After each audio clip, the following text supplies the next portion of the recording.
Hey, I'm starting 365 days of video recording, and this is my first video in that series.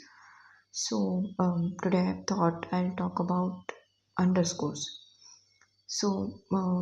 If you use Python, you must be knowing that Python uses snakecase, and in snakecase, you must be knowing that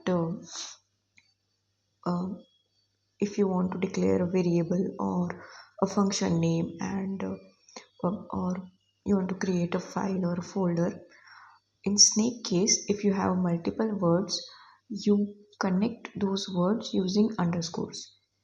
But the use of underscores is not limited to that. Uh, in Python, if you want to declare something as protected, then you use underscore in front of that whatever name it is. For example, a variable name, a function name, the method. Like if you have a class and you want to declare an internal method, then you use underscore in front of that name. uh, like you want to tell the other developer to not use it out of that thing, to only use it internally.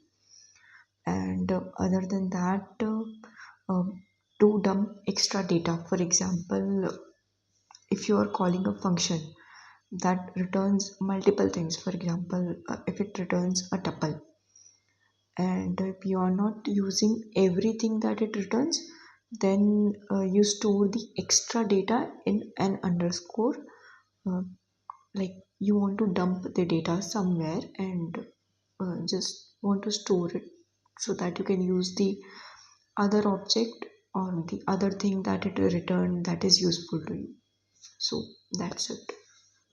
That is about underscores in Python.